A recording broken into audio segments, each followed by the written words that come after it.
The new Natasha Denona palette. Are there similar shades? Are there repeats? Let's compare to her current shadows and see what we think. This is the Bloom palette. On the Natasha Denona website, she says that this is inspired by the vibrant coral color stories of my iconic mini and midi Bloom cheek palettes. I, of course, like pink, so I am drawn to that. And Natasha says that it is her very own watercolor painting on the package. So this has a mix of creamy mattes, silky mattes, metallics, foils, duochromes. And the layout of the palette, she said, is so that you can create eye looks by going horizontal, vertical, diagonal, like whatever combination, so you can create eye looks easily. Now all we have is the picture of the palette as it's open. We don't have swatches or anything yet, so I decided to look at the Natasha website and go through the current palettes with just looking at the picture of the palette opened and comparing it that way and trying to see which looks the closest, and at the end I'll show you swatches of like the similar vibes. But let's start with row 1, Fluorescent. That is described as a metallic medium vivid tangerine. What I thought kind of looked similar based on, again, just the picture of the shadow is from Bronze High Degree. The bronze palette color looks like it might be a little bit more of a darker. The Bloom looks a little bit lighter, but you know. And then Bark. Bark is described as a matte medium dark gingerbread brown. And for that one from the Biba palette, Pasha. Now that one, when I first looked at it, I thought, oh, that's gotta be like a similar color already in numerous palettes, right?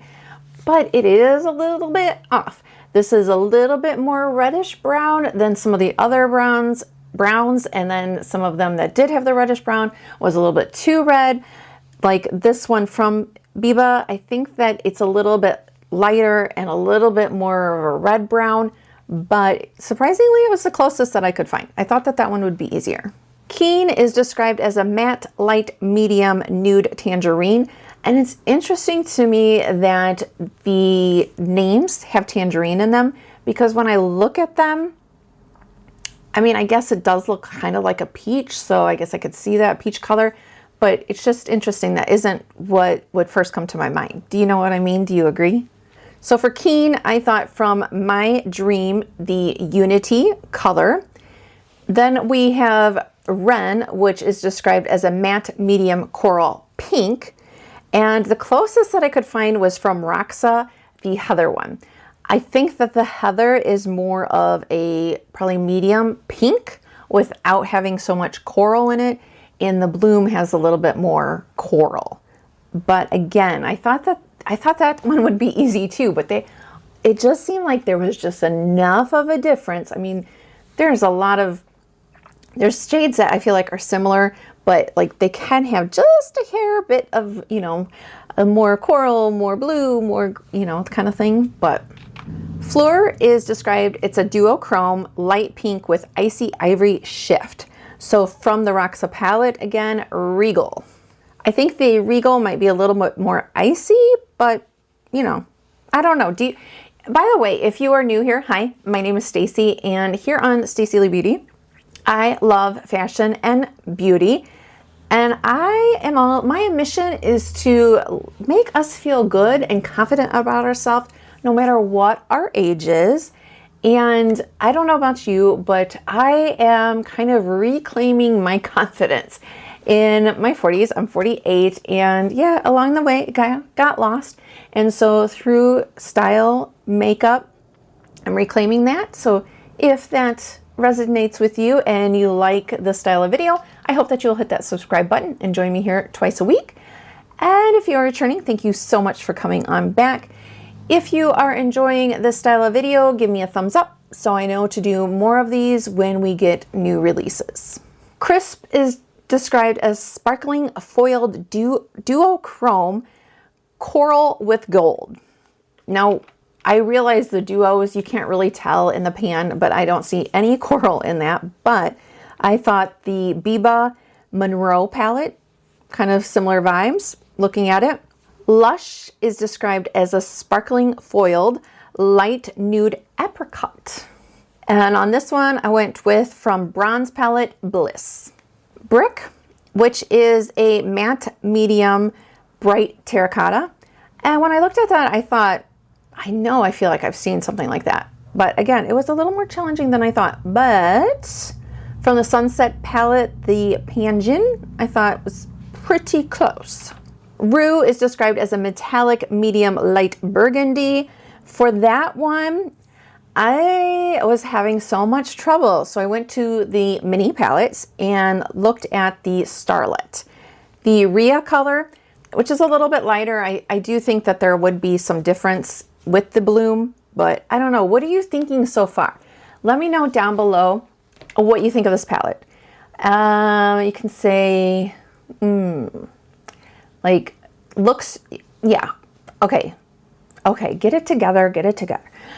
Looks too similar, easy pass, or so far, it looks like maybe it'd be calling my name, or yeah, only if it goes on sale. Which camp are you in right now? Floss is a matte medium vintage rose. And for that one from my Dream palette, Carpe Diem. And I think my Dream one might be a little light.